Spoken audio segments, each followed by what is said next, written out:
You do a quick one of these? What's up, man? Good to see you, brother. Welcome back. Guests are showing up. It's going to be a great day here at the Go West experience. Really excited about this next panel because it was really a life-changing moment for me and a lot of the people here at Go West. So I'm going to bring out a couple of panelists here. First, I want to bring out our Director of Content here at Go West. This is Erin Thiele. She's wearing Go West green today, rocking the Go West green. You can guess it. Our Vice President of Client Engagement, Mr. Richard Yearwood. And so fortunate that he flew all the way in from New York City yesterday to be with us. This is Reverend Mark Thompson.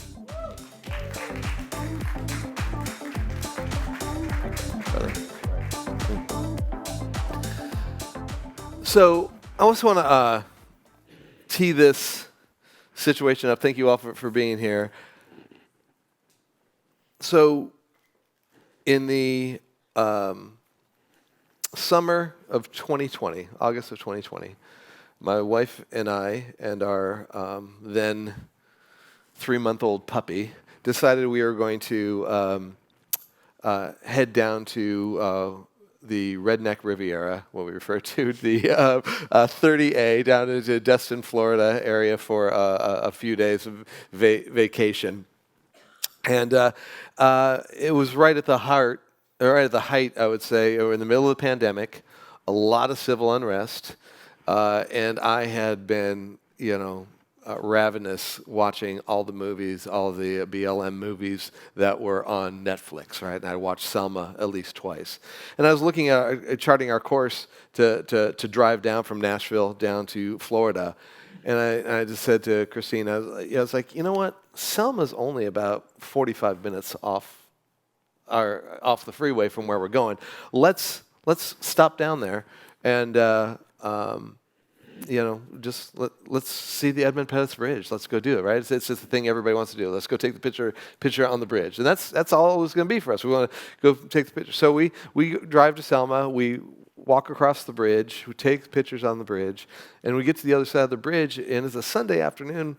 There's little monuments and things like that. And we see this little store there, and it looks like it's got to be closed. It's not open. It's all bars on it and the whole thing. And we just look in the window, and then we hear, and it's like, oh, there's somebody in there. So we open up. We go into the door. There's a little gift shop, and the person sitting behind the register was Drew. And at the time, Drew was in charge of the annual Jubilee. And so he started telling us how this year, coming up in 2021, it was going to be this big thing, and they were going to take it virtually, and they're going to have all these big plans. And I didn't tell him what it is I did for a living. I was just telling him how excited I was for him, and gave him my business card and said, any way we can help, let us know. And so we're down in Florida, and a couple days later, I get this email from Drew, and it says, I'm so sorry I told you how big our stuff was going to be. I just saw what your company does, and we don't have anything planned like what you guys do. Would you guys be interested in helping? And that little serendipitous moment created what I think was one of the most life-changing events of my life. As we came in and we got to partner with the city of Selma, and in 2021 we brought the Bridge Crossing Jubilee to a global audience, and that was amazing. So now we are 2023. It's March 10th. This past weekend was again the 58th Bridge Crossing Jubilee, and Mark, you were there, as you are for many, many times. Can you tell us just a little bit, for people that don't know what happens every year, what is the Bridge Crossing Jubilee and why it's so important? Well, first of all, thank you for having me here. It's great to be here. Good to see everyone here. And let me just commend you on what you're doing this weekend. You called me and said, I need you in Nashville. And he didn't say why right away, because that's how he is. So I said, okay, we'll figure it out. But then as I've learned what this experience is all about, because everybody does talk about True North, people don't talk about True West.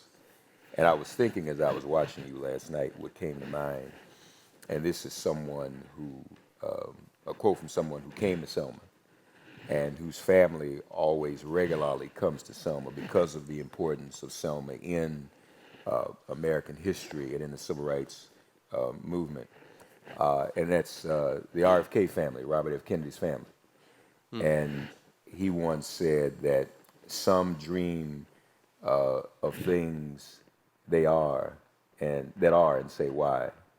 He said, I like to dream of things that could be and say why not. And so that kind of, I thought about that as you were talking about going west and Right. having that experience. It was a serendipitous moment for you to come. And let me just say, Go West still, has been very helpful in Selma over the past couple of years. But that was the first time we did a full-on virtual experience because of the pandemic. The Selma Jubilee, the Selma Bridge Crossing Jubilee, is an event I've been a part of for almost 30 years. And I serve on the board of the Selma Bridge Crossing Jubilee. It is the only annual commemoration of an historic civil rights event in this country. And it just kind of evolved that way organically. Hank Sanders, former Alabama Senator Hank Sanders, State Senator Hank Sanders, his wife, Fire Rose Toure, are the founders of the Jubilee. And the idea was that because of the importance of Selma, every year that's an event worthy of commemoration. For the record, this year, this is 2023, is the 60th anniversary of the March on Washington, the 60th anniversary of the 16th Street Baptist Church bombing, the 4 little girls, the 60th anniversary of the Children's Crusade in Birmingham, where the children went to jail, changed the tide of the movement, and then finally, most tragically, the 60th anniversary of the assassination, the martyrdom of Medgar Evers. All of these things happened in 1963. Selma was in 1965, 2 years later. But even as Dr. King said, Selma was one of the most important, if not the most important occurrence, because prior to, and sometimes it's difficult for people to acknowledge this or realize it because we take it for granted today. We know there are voting rights issues today still, but the fact of the matter is, before Selma, there was no democracy in America. African Americans did not fully have the right to vote. Women did not fully have the right to vote. Even after Reconstruction, when black men could vote, white women and black women still could not vote. So there was never a period prior to 1965 and Bloody Sunday in Selma when John Lewis and Hosea Williams led a march of about 600 across the bridge in a Black Lives Matter march. Some weeks before, a young activist by the name of Jimmy Lee Jackson had been shot and killed by the Alabama State Troopers leading a night march for voting rights. The police killed this young man. The plan was to carry his coffin from Selma to George Wallace's capital in Montgomery. The plan to carry his remains was nixed, but the march was going forward, still the demand for voting rights in memory of Jimmy Lee Jackson. And of course, the story, as we all know, March 7, 1965, they got to the top of the bridge and the state troopers were there and tear gassed and beat those marchers mercilessly. Viral wasn't a word yet, but it went viral because ABC News was showing its Sunday night movie of the week. And the movie that night just so happened to be Trial at Nuremberg. And they broke in with breaking news, and everyone across the country saw the images of people being beaten in Selma on that bridge, and it became a part of history. Dr. King ultimately went to Selma. He was not there because this was not, they were on the sidewalk. This was supposed to be a pretty non-conspicuous event. He ended up going there and then called the nation to Selma to march with him from Selma to Montgomery over 5 days. Everyone came to Selma. At night, they would have campsites and they would camp outside, and you can see those markers. Every Hollywood entertainer you can imagine, Frank Sinatra, Tony Bennett, Sammy Davis Jr., provided the entertainment every night along that march. That is the magnitude. Harry Belafonte, that is the magnitude. Ralph Bunche March, Jewish rabbis marched, a diverse group of people. Right. And then there were more martyrs. One was the Reverend James Reed, who was a Unitarian Universalist minister from the Northeast who was assassinated during that period in Selma.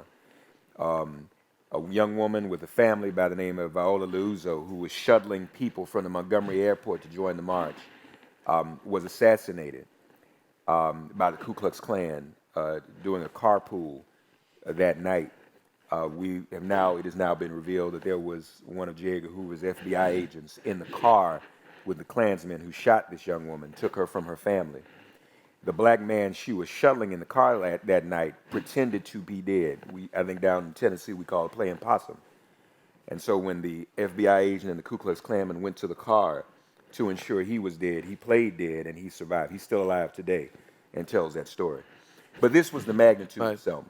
And so that's why every year we do it, and I can't emphasize enough that those of us who enjoy any right to vote today would not have it if not for Selma. And frankly, as a minister from a theological perspective, Selma was also America's Calvary, because that was the greatest sin of America, racism, the lack of voting rights. And so where Christ was on the cross as an individual, these were individuals in a collective sense, crucified and on the cross on that bridge. And they shed blood for the sins of America. Thank you. Thank you for that. It's so easy to think about Selma as something that happened in 1965. But one of the things that was so impactful for me is because it was in the height of COVID when we were out there shooting, we decided to go to Selma 4 weeks before the actual Bridge Crossing Jubilee broadcast and shoot the marchers going across the bridge and do it in a way that was safe for everybody. And they gave us, the different groups in waves. And so they closed the bridge down for us from 6 a.m. until noon. And so I went out there at about 5:30 to meet the police as they were shutting the bridge down. And the first thing I saw was the officers coming through with bomb-sniffing dogs, right? And I'm thinking, what? Okay, all right, that's just got real. Again, middle-aged white guy from L.A. that now lives in Tennessee going, okay, all right. But then, I hear this heavy whirring of blades, and this massive drone goes up, and it's flying above. And I just went to one of the officers. I said, what's going on there? And they said, well, we're checking rooftop to rooftop for snipers because KKK has very active members here in town, and they know that you guys are here and they know what you're doing. Yeah, I mean, Right? when I produced this whole shoot, and so David was like, "There's a drone," and I was like, "That's not one of our drones." That's not ours. And it was just the whole weekend, and I could talk about it for days about the experiences that we had and the life-changing events that happened that have changed me to this day. But that moment particularly, there's a couple moments that I talk about a lot, is that moment, it got real of my privilege and the craziness of what could actually happen. And I knew I was going to be there. I knew I was going to a place that was vulnerable and had history. And these people that went and marched, they had no idea what was happening. And I immediately texted my family and I said, just so you know, I love you all, and I'm doing this, and I don't know how I have the opportunity to do this, because this is history in itself, and it was just that moment is a big one for me too, because I got white girl from small town in Wisconsin shooting on the Edmund Pettus Bridge, so. Yeah. It was, it's hard to talk about this without getting super emotional. And I know Richard Yearwood, it was before you joined our team full time. You were still working as a full-time director and producer in television, and you gave of yourself to join with us to direct the 9-camera shoot that we were doing that day. Two things. Tell me what was most impactful for you at the bridge, but then I also want to talk about the day of and when we were doing the actual broadcast. Well, I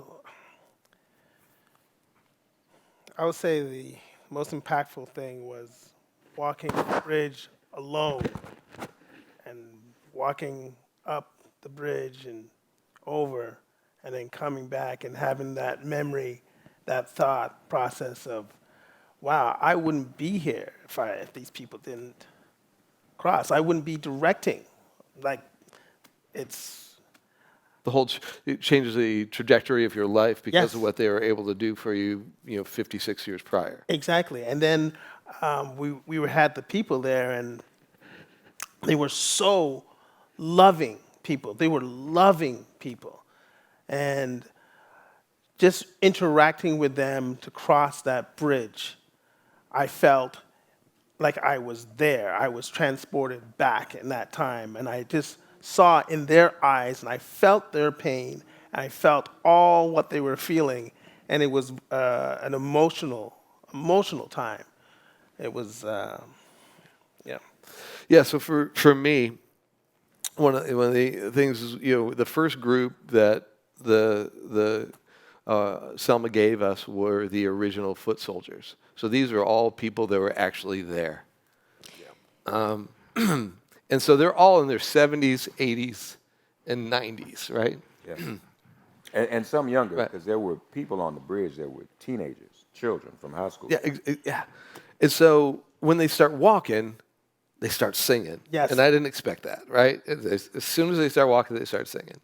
Well, and that leads me to a point that Right. it's like the untold stories of Selma. I mean, you just heard Reverend Mark tell you all these things that you probably had no idea even happened. Like, everyone knows what happened on Bloody Sunday. Everyone knows that this was the Right. big movement that changed the trajectory for Black people in America. And but you don't hear about the singing. You don't hear about the things that happened. You don't hear about all the supporters along the way.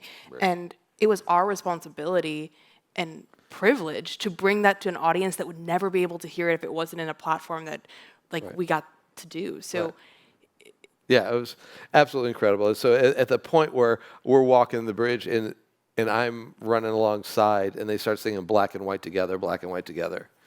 yeah. You were done. Yeah. You were done. Done. Absolutely done at that point. Anyway, so I want to transition it. And by the way, in the booth, we're going to go long.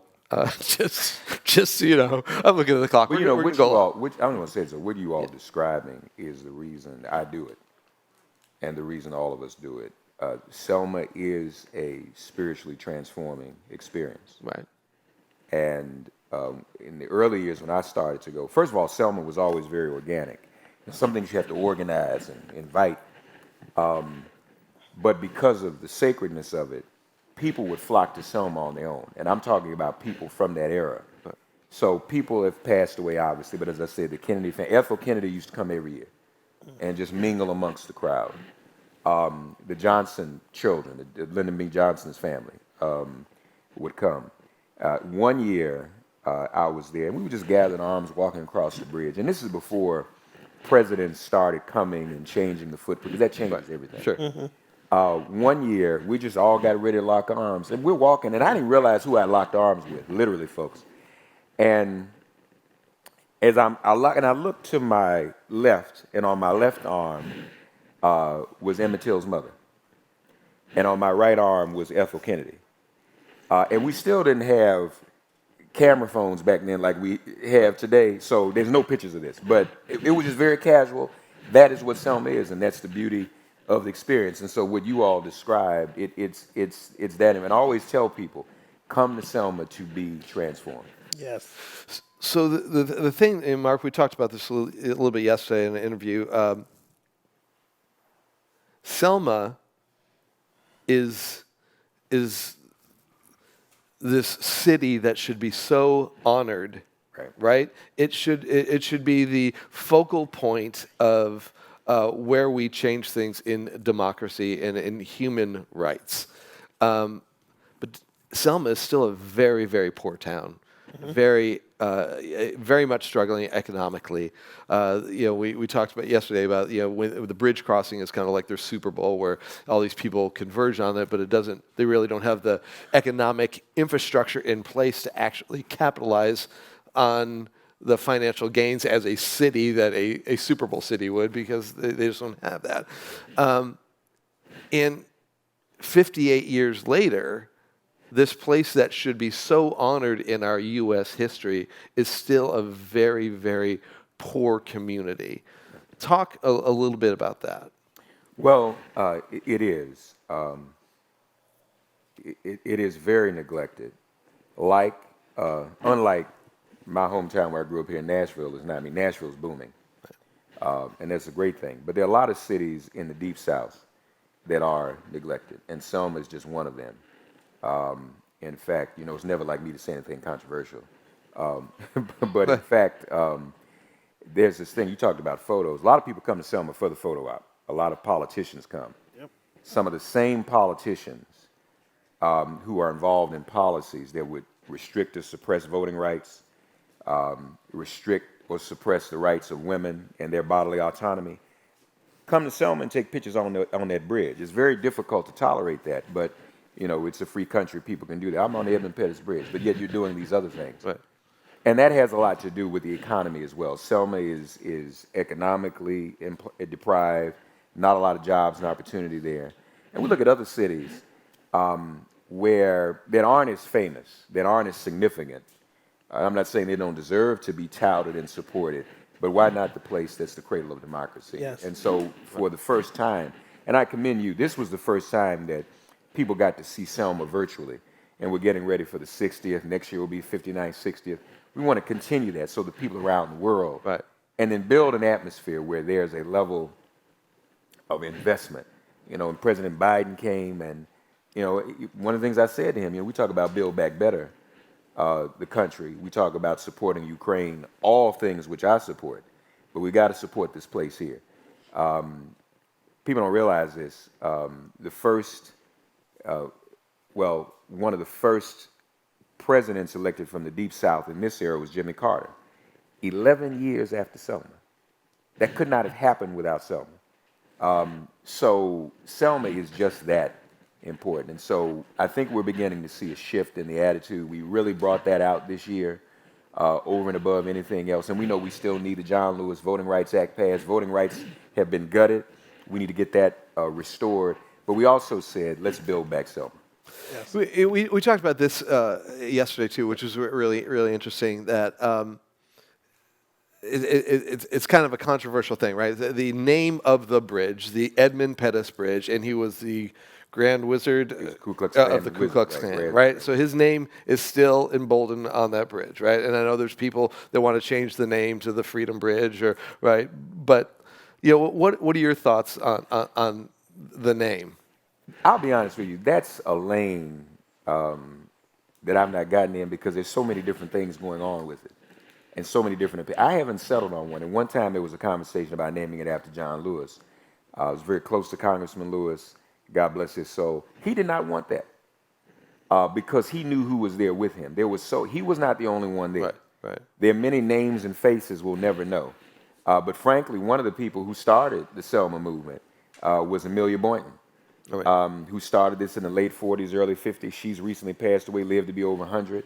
The Reverend F.D. Reese, who was on the school board. The first march in Selma before 65 was a few years earlier, and it was a teacher strike. All the teachers in the Selma public schools went on strike for voting rights. One of the first people to go to jail and spend the night in Selma by herself, pregnant with a pair of twins, was Lillian Gregory. Dick Gregory's wife, even before Dick Gregory went to jail in Selma. So there were a lot of people involved, and it's like we're in a place you don't want to start naming names lest you leave someone out. That's kind of what naming that bridge is. Right. So I don't know yet. That's a little complicated for me. I'm leaving that to other people to figure out how they want to deal with that. And I don't want to get in trouble. Yeah, so I do have to tell this story. So we filmed the bridge crossing 4 weeks ahead of time, and then the actual live broadcast, we broadcast for about a total of 24 hours between Friday, all day Saturday, Saturday night, Sunday, and Sunday afternoon. And the Sunday afternoon leading up to the actual broadcast of the bridge crossing, we were running it like a news show. We had interviews and people coming in, and Mark, you were hosting it. Richard, you were hosting certain segments. And I remember going to Mark about 10 o'clock in the morning saying, hey, we're about at 60 minutes light for the broadcast coming up. I think we need to get some extra people. Okay. Yes. Right? And so he's like, yeah, I got you. Right? And so he comes back 10 minutes later, and he's like, "Okay, I have Jesse Jackson, Martin Luther King III, and it was the senator from Texas, I believe." Yeah, and like you just picked up the phone, and in 10 minutes had these icons of the civil rights movement. Just yeah, sure, we'll join you, bro. And so they did an hour interview. They all came in during Zoom.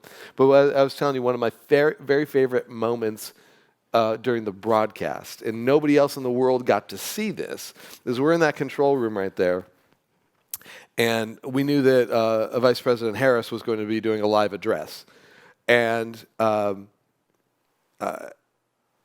Jesse Jackson dialed into his Zoom link an hour early so that he could watch Kamala, Vice President Harris, do her address. And I've got a photo of it, right? Because I'm watching Jesse Jackson watch Kamala Harris, right? And it was like, nobody else has seen this. This is so cool, you know? Such a great moment. Yeah. Richard, what was you had a moment in studio when you were hosting, right? Yes. Where you were doing like a lot of the fun stuff, right? You were doing the battle of the bands, and you were the energy as you usually are, right? But you had a moment where you broke down under the weight. Talk a little bit about that. Wow. Yeah. It was. I was beside this man. He was saying some wonderful words, and it was an incredible moment because I realized right then that I am absolutely nothing, absolutely nothing, and I wouldn't agree with that. I would say you're absolutely something. But to the magnitude of this what we were doing, I was absolutely nothing, and that it broke down with you because of that moment. I had a problem with what people were putting out, and I just broke down. I just couldn't believe that I was a part of this, because I'm born in England, grew up in Canada, and then I came here, and it was just too emotional for me to compress it. It was. And it was the Robert F. Kennedy Foundation, their Yes. video, right? Yep. When we're showing the kids that were being thrown around by police and things like that. Yeah. Right. It was too much. We didn't have that in Canada. We don't have this. We just don't have that animosity between black, white, Chinese, Korean. We just don't have it. And to see it physically, it's mind-blowing to me that I can't just go up to someone and say, "Hey, how's it going?" and they don't say hi back. It's the weirdest thing for me. And in that moment, I just broke down. I said, I'm done. I'm done. Yeah. But you pulled yourself together, and as you always do. Erin, so talk to me just a little bit. Well, when you think about the whole project, and Erin was in charge of all the content, and this was, again, when I mentioned 24 hours of broadcasting, Erin was in charge of every piece of content that happened. It was a lot of commercials, there was a lot of content, a lot of segments. You're in charge of all of it, and I remember at the end of it, you going, "I will do this every year." Yeah. I will, But tell me, what was your favorite moment of the entire experience? So the easy answer to that is obviously overseeing the edit of the virtual bridge crossing. But one of my favorite memories of the whole weekend, and the whole weekend in Selma and the weekend we had here in the studio, was we were running around like crazy people because, we had 2 days and it was a skeleton crew and it was the pandemic, and first shoot we had done in the pandemic, and it was raining and it was freezing and all this stuff was happening, and we're running around all these historic places, and I walked into Brown Chapel, and it was just you and I, and we were walking around and looking to see where we were going to film. and you looked at me and you said something, and I like didn't hear you, and that's not like me. I'm usually like on it. I'm like always got the next thing and thinking about what's coming after the next thing and all this stuff. And you looked at me, and I just was filled with what I call the Holy Spirit of what happened here, and it just I always will remember that feeling, and I brought that into how I produce today, because there's just so much untold stories, and we had the distinct privilege of telling that story and got to go to all these places and got to be a part of it. So yeah, if I had to tell you all the late nights and sitting in our we had one of our studios and had post-it notes for every single piece of content, and there was like 400 different pieces that we had to bring together and curate and make sure it flowed, because this wasn't just any story we were telling. It had to be curated,